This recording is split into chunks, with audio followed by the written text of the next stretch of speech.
हमारे आज के किस्से के जो मुख्य किरदार हैं, कुलदीप कुमार, वो भी शायद यही सोचते थे।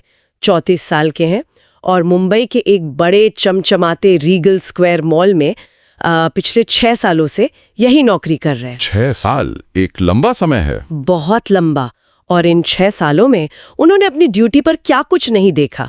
कभी नशे में धुत लोगों की लड़ाइयाँ, कभी आधी रात को लिफ्ट का खराब हो जाना, जो आमतौर पर होता है। हाँ। तो कभी कोई आवारा जानवर मॉल में घुस आता था। ये सब उनके लिए अब रोज की बात थी। लेकिन एक रात कुछ ऐसा हुआ जिसके लिए कोई ट्रेनिंग मैनुअल या सालों का तजुर्बा उन्हें तैयार नहीं कर सकता था। कुछ ऐसा जो नियमों से परे था। बिल्कुल, कुछ ऐसा जो हमारी आपकी समझ और कुदरत के नियमों से बिल्कुल परे था। और आज हम जिस कहानी पर बात कर रहे हैं वो सीधे कुलदीप के अपने अनुभव से आई है। हमारे एक लिसनर ने जो सोर्स हमें भेजा है उसका शीर्षक ही है the ceiling boy of Regal Square Mall. The ceiling boy. जी, तो आज हमारी कोशिश ये रहेगी कि हम इस डरावनी कहानी के हर पहलू को मतलब परत दर परत खोलें और ये समझें कि आखिर कौन सी बातें इसे सिर्फ एक भूत की कहानी से कहीं ज्यादा खौफनाक बनाती हैं। चलिए तो फिर शुरू करते हैं उस जगह से जहां ये सब हुआ, रीगल स्क्वायर मॉल। दिन में ये जगह हजारों लोगों की भीड़, दुकानों की चमक दमक, मतलब पूरी तरह गुलजार रहती है। हाँ, लेकिन इसका अतीत उतना सुनहरा नहीं है। नहीं, ये जगह हमेशा से मॉल नहीं थी। जो सोर्स हमें मिला है उसके मुताबिक स्थानीय लोग बताते हैं कि 80 के दशक के आखिर में यहाँ एक सरकारी अनाथालय हुआ करता था। और यहीं पर वो भयानक हादसा हुआ था। हाँ, उस अनाथालय में एक रात एक बहुत भीषण आग लग गई थी जिसमें 26 मासूम बच्चों की जान चली गई। 26? और उस हादसे के बाद वो जगह वो सालों तक वीरान और खंडहर पड़ी रही। लोग कहते थे कि वहां अजीब आवाजें आती हैं। तो कोई उस तरफ जाता नहीं था? कोई हिम्मत भी नहीं करता था। फिर सालों बाद एक बड़ी रियल एस्टेट कंपनी ने वो जमीन खरीदी और उस पे ये मॉल खड़ा कर दिया। और यहीं से इस कहानी में वो क्लासिक हॉरर वाला एंगल जुड़ जाता है, मतलब किसी त्रासदी के ऊपर बनी हुई जगह। हाँ, ऐसी जगहों के साथ अक्सर खौफनाक किस्से जुड़ी जाते हैं। हाँ। और दिलचस्प बात यह है कि सोर्स में मॉल के सबसे पुराने गार्ड शर्मा जी का जिक्र है। हाँ। वो हमेशा नए गार्ड्स को एक चेतावनी देते थे। क्या चेतावनी? दूसरी मंजिल का ईस्ट विंग, रात 2 बजे के बाद वहां से दूरी रहना। और वजह? उन्होंने कभी वजह नहीं बताई। मतलब एक अनकहा नियम बना दिया था, किसी ने पूछने की हिम्मत नहीं की। किसी ने नहीं। और ये चेतावनी अपने आप में मॉल के अंदर एक हॉन्टेड जोन बना देती है, एक लकीर खींच देती है कि देखो यहां तक सब ठीक है लेकिन इसके पार खतरा है। समझ गई। तो अब आते हैं उस रात पर। तारीख थी 17 सितंबर 2024। कुलदीप की रात 11 बजे से सुबह 7 बजे तक की शिफ्ट थी। Routine shift? बिल्कुल रोज जैसी। वो बताते हैं कि रोज रात करीब 3:30 बजे पूरे मॉल में एक अजीब सी ठंडक फैल जाती है, जैसे अचानक किसी ने एसी फुल पर चला दिया हो। लेकिन असल में ऐसा कुछ होता नहीं है। कुछ नहीं। और फिर ठीक 3:02 पर कंट्रोल रूम के मॉनिटर पर एक बीप की आवाज के साथ अलर्ट आया।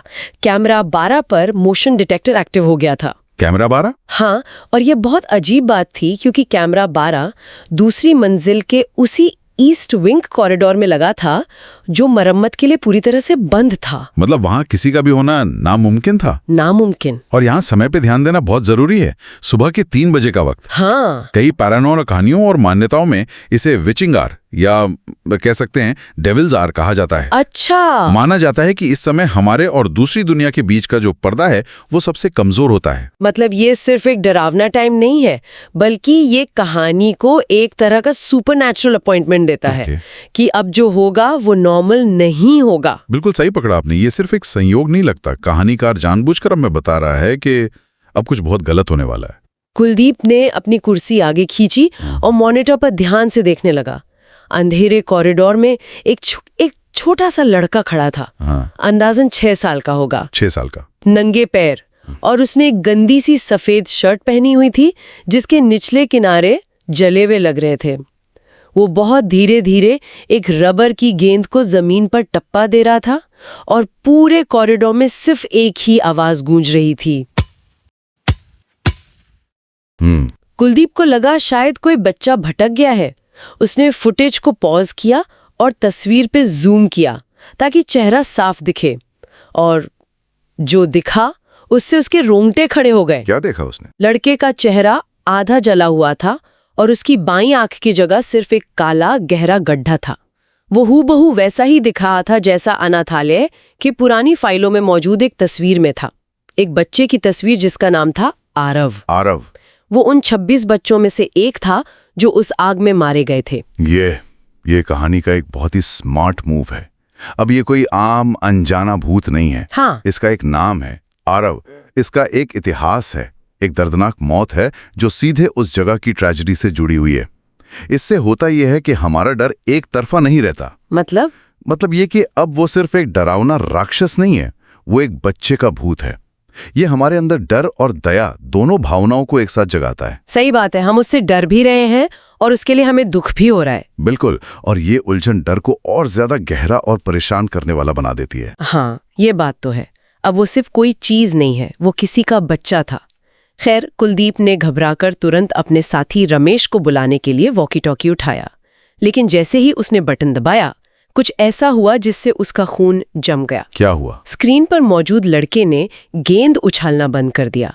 उसने धीरे धीरे अपना सिर उठाया और सीधा सीसीटीवी कैमरे की तरफ घूरने लगा। लेकिन वो कैमरा तो... हाँ, वो कैमरा कॉरिडोर में करीब 20 फीट की ऊंचाई पर लगा था। उसका पता चलना नामुमकिन था। और फिर उसने एक अजीब सी, मतलब बच्चों जैसी नहीं बल्कि एक बहुत ही शातिर मुस्कान दी। और ये है कहानी का टर्निंग पॉइंट। कैसे? अब तक कुलदीप एक सुरक्षित दूरी से एक स्क्रीन के पीछे बैठकर सिर्फ एक घटना देख रहा था। वो एक दर्शक था, लेकिन इस एक हरकत ने सब कुछ बदल दिया। वो भूत सिर्फ एक रिकॉर्डिंग या कोई भटकती हुई ऊर्जा नहीं है, वो सचेत है। उसे पता है कि उसे देखा जा रहा है और वो उस पर प्रतिक्रिया दे रहा है। तो मतलब वो जो सेफ डिस्टेंस था मॉनिटर के पीछे छिपने का, वो खत्म हो गया। बिल्कुल, वो कांच की दीवार टूट गई। अब कुलदीप सिर्फ एक दर्शक नहीं बल्कि उस घटना का हिस्सा बन चुका था।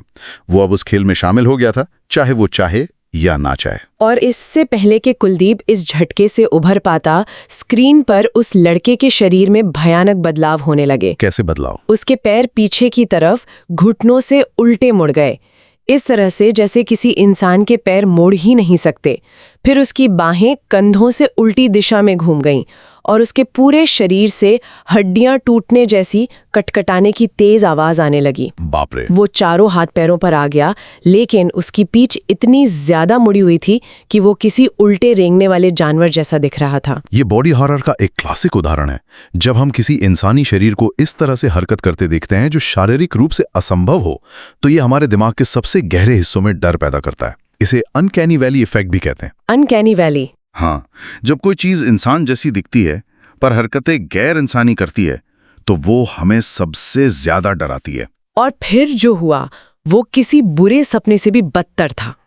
लड़के ने एक झटके में बिना किसी सहारे के सीधी दीवार पर चढ़ना शुरू कर दिया। दीवार पर? हाँ, और वो छत पर पहुंच गया।